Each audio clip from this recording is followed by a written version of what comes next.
If you are a Sony shooter and you have a DJI Mic 2, this little accessory is something that you really need to get.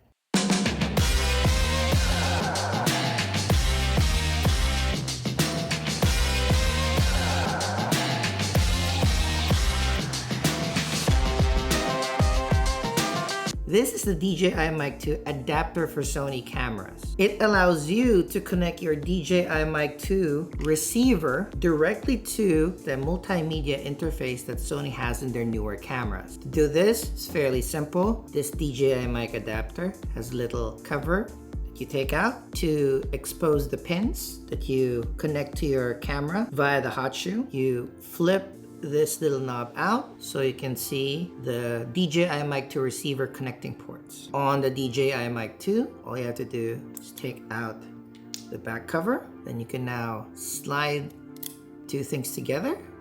And when your camera, slide your camera to the hot shoe.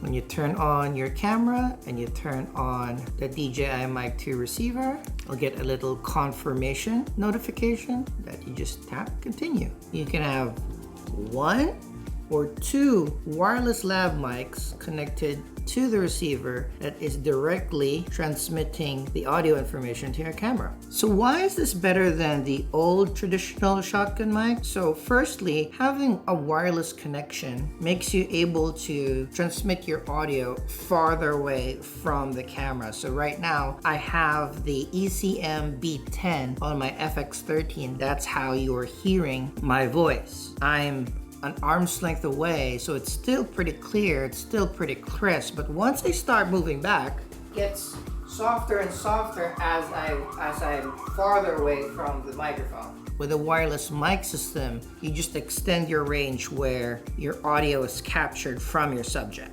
Also, in the old days, the way that you'd connect a mic to your camera is you attach a shotgun mic to your camera via the cold shoe, then you have this wire that connects to this 3.5 millimeter port off the side of your camera, which is fine. This is a smaller mic. This is the Deity Duo V4, but still wires get snagged. It also is, of course, bulky. And the shotgun mic not only has a very limited range, but again, also makes the footprint of your camera a lot bigger.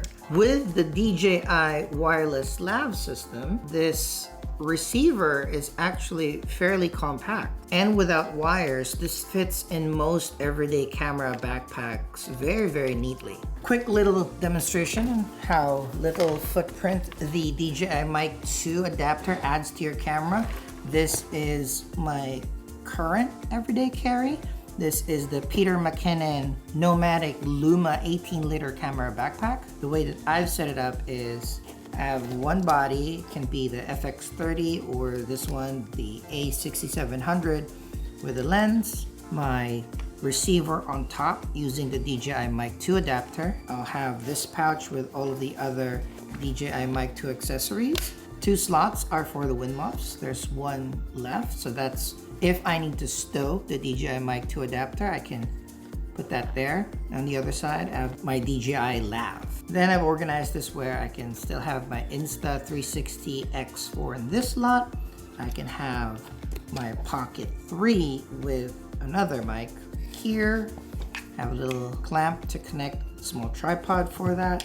I have some cleaning materials. All my cords and chargers are here. I still have a little loft for miscellaneous things.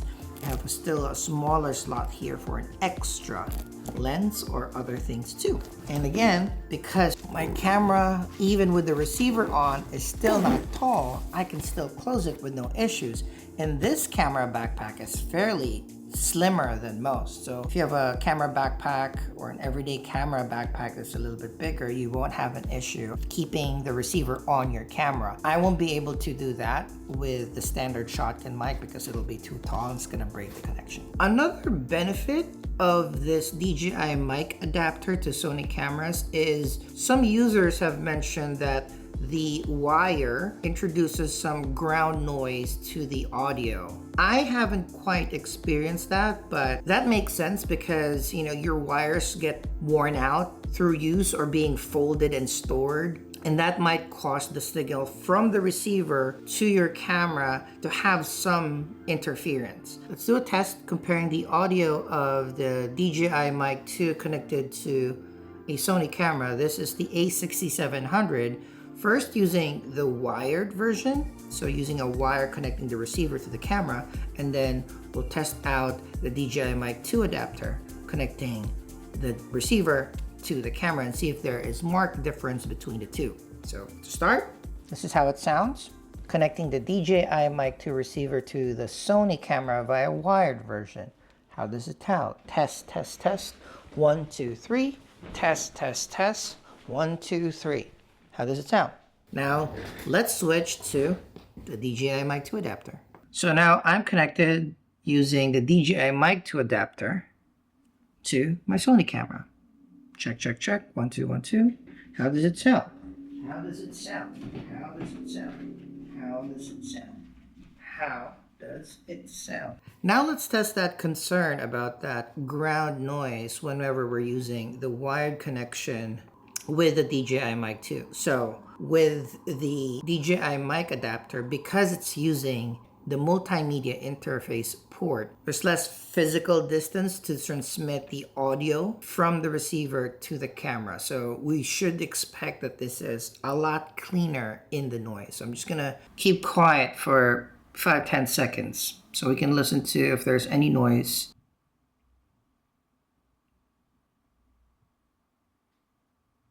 I'm gonna boost the gain of the transceiver by 5 just to see the difference between using the DJI Mic 2 adapter and the wire. Now the gain is +5.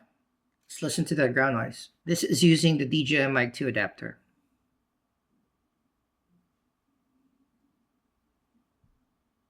Now let's switch back to the wire for the quiet test. Now we're connected via wire from the DJI Mic 2 to the Sony camera. We're doing the ground/quiet test. We are back to 0 gain. So listen to it now. Now I'm gonna bump the gain to 5, see what's the difference between this and the DJI Mic adapter. Gain is now +5. All right, how did that sound? All right, so this is how one would normally vlog, film themselves. You know, they have a little camera with a wide angle lens and a shotgun mic. And when you're around arm's length, it does sound still good. It's still clear. I can see my levels. Just a few issues. This sounds good, but because it's a shotgun mic, and then even though it's targeted towards the front, towards the speaker, me right now, you can still hear a lot of ambient noise. That's why one would want something like a lav mic, something that's a little bit more close to the speaker's voice box to isolate that sound, if that is the audio that you would want. And the other thing is, has some distance limitation. So when I'm right in front, it's fine. But as I step backwards, of course, you will hear my voice softer and softer. So by the time I reach this log, can you still hear me? That is where wireless mics are essential. So when you want to film farther away from your camera, you can still pick up the correct audio. So let's do our outdoor test right now. Baseline test. I am an arm's length away from the camera. How does it sound? Test 1, 2. Test 1, 2. And we'll walk 5 steps back and then speak again.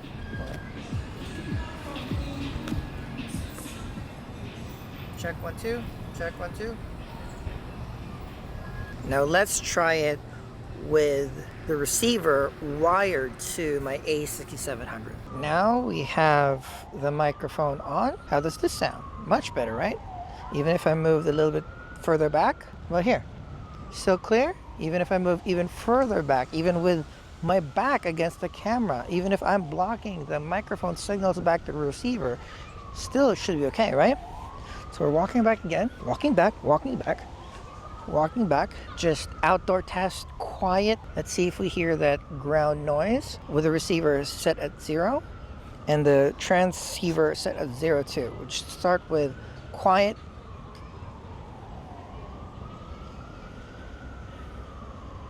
So So let me bump up the receiver's gain a little bit higher to 5 and see, let's listen to that ground.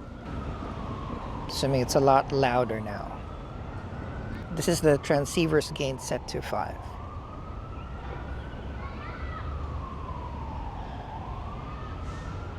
Alright, we're back at default. Let's test the DJI Mic 2 adapter. Alright, now we're testing the DJI Mic 2 adapter for the Sony multi-interface. How does it sound? Same as the one wired. Start doing the distance test. At the log. Still walking back, still walking back, still walking back. My test, my test, my test. I am at the end of the log, 20 feet away. Still good? Now start walking back. I'm starting to walk back now. We're gonna do the ground test, the low hum, the noise test. So I'm just gonna be quiet for around 5 seconds, 10 seconds. Let's listen to that.